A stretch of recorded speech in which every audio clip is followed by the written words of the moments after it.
Mr. President, I ask consent to finish my remarks before the vote.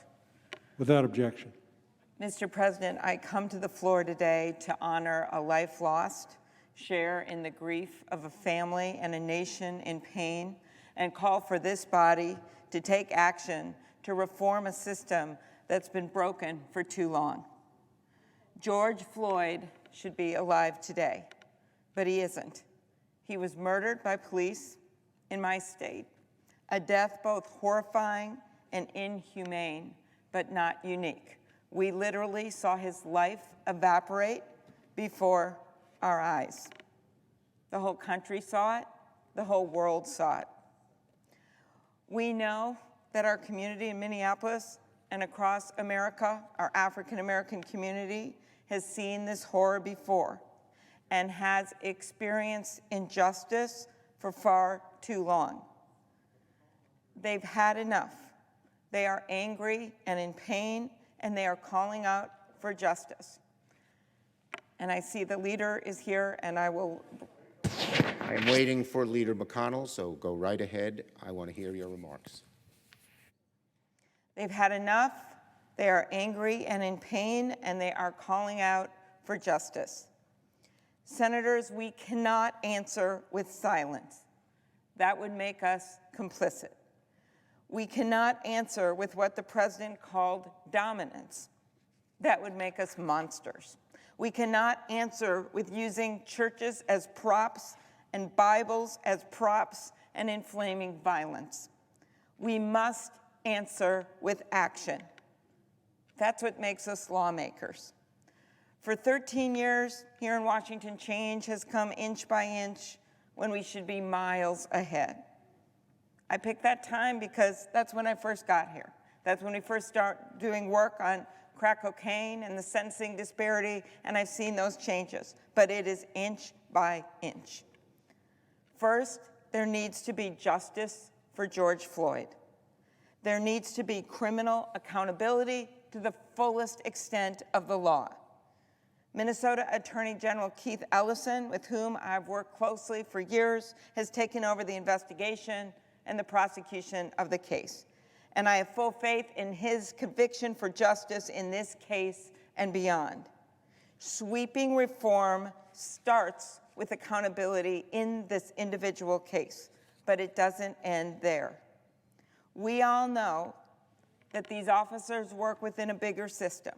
So that is why I've called for a full-scale investigation into the patterns and practices of racially discriminatory policing in the Minneapolis Police by the Department of Justice, in addition to ongoing local, state, and federal investigations. Senator Smith and I led a request with 26 senators asking the Justice Department to conduct what is called a pattern and practice investigation. This afternoon, the Minnesota Department of Human Rights announced that they are going to investigate the police department as well. The words engraved on the Supreme Court building, equal justice under law, we know have never really been true for millions of African Americans, Hispanics, American Indians, and other minority groups.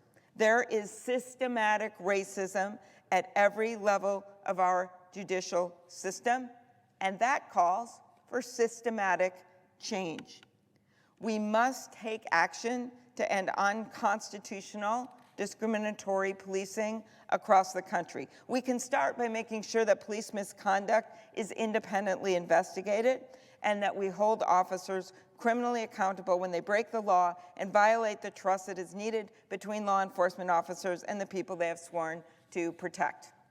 We also need strong federal requirements for state and local police to collect and report data on the use of force. Right now, a patchwork of local policies, many of which allow local police to avoid accountability, make it far too difficult to identify and address patterns of discrimination and excessive force in police departments. Better data will help hold officers and departments accountable. Broader criminal justice reform, the standard for use of force, all of those things must change. As I mentioned, we have done something. We have passed the First Step Act when it comes to sentencing. But now we need to take on the Second Step Act to create incentives for states to restore discretion for mandatory sentencing for nonviolent offenders and reform the conditions in state prisons and local jails. And we know these conditions have gotten even worse during the coronavirus pandemic. Earlier today, we held a hearing in the Judiciary Committee about the continued injustice we are seeing in our prison system during this pandemic. While some people like Paul Manafort have been transferred to home confinement, others like Andrea Circlebear or Andrea Highbearer, who was serving 26 months for a nonviolent drug offense and had just given birth while on a ventilator. Why? She was exposed to the virus. So the question is, why did someone like a pregnant woman with a pre-existing condition, American Indian woman, who was there on a nonviolent offense, why was she there in the prison system, and then Paul Manafort gets out?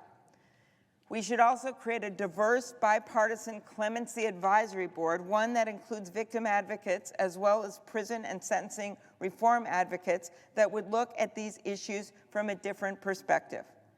We should strengthen post-conviction reviews with conviction integrity units across the country. According to data from the National Registry of Exonerations, there are currently fewer than 60 conviction integrity units in the United States, and many of these are too weak to be effective. Attorney General Ellison and I have been working with prosecutors in Minnesota to set up a conviction integrity unit in the Twin Cities with strong standards for independence and transparency. This needs to happen nationally. And we should also expand post-conviction sentencing reviews. Ensuring justice isn't just looking back at a case to see if the evidence is right. It's also looking to see if the sentence is right in a situation. All of this, expanding our nation's drug court, something that I've been leading on in the Senate for years. Changing that conversation about drug and alcohol treatment, reforming the cash bail system. If there is anything that we as the U.S. Senate can do to eliminate injustice within our justice system, we should do it, and we should do it now. Talk is no longer enough. We know that this pandemic has shed a light on the injustice that we already seen, as Senator Durbin, who is here, and I discussed about the prison system today.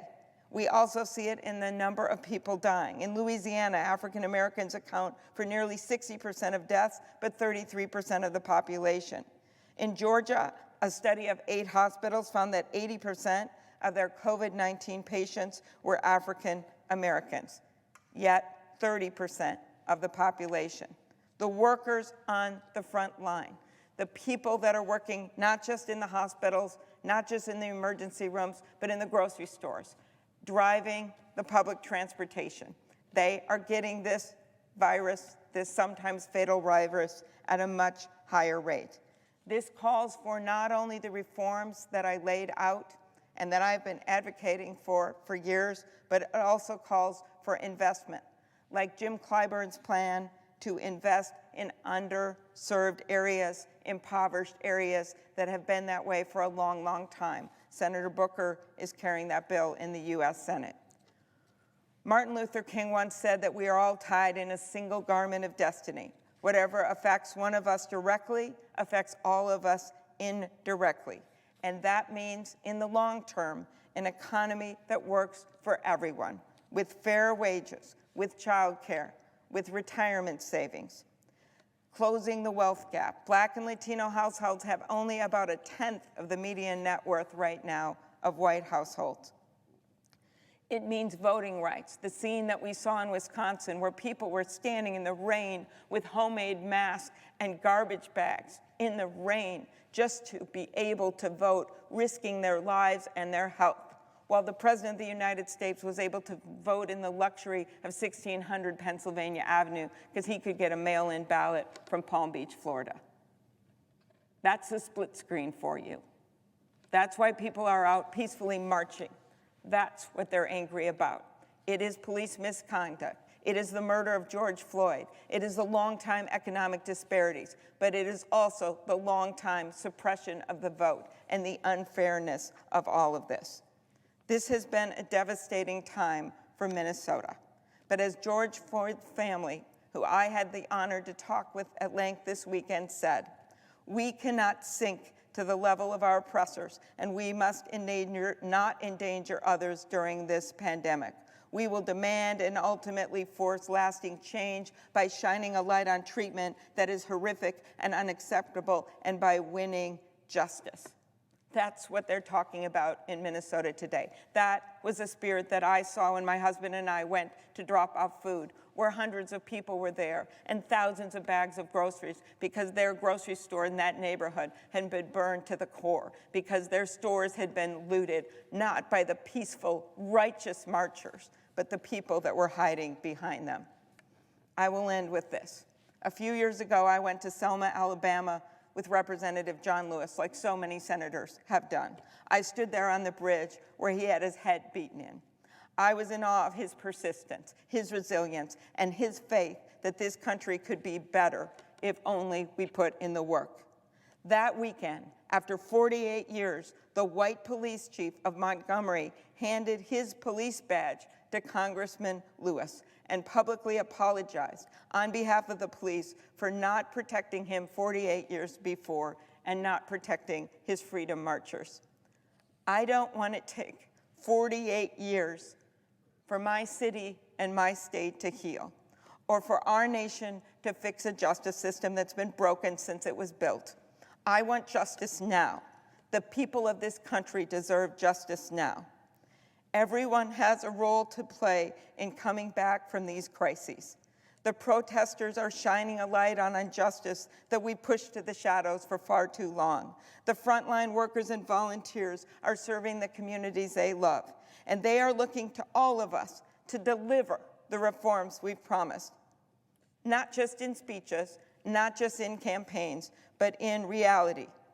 Not just for George Floyd, and his legacy should be so much more than those 9 minutes, or Philando Castile, or Jamar Clark, or Breonna Taylor, because we took an oath. We took an oath, colleagues. We didn't wave a Bible in the air for a photo op. We placed our hand on that Bible, and we swore to support and defend the Constitution of the United States against all enemies, foreign and domestic. The enemy we face now is racism. The enemy we face now is injustice. I don't know what else to say, because too many words have been said. And maybe it's time to stop talking. Maybe it is time to start acting. It is time to get to work. It is time to do our jobs. Thank you, Mr. President. I yield the floor.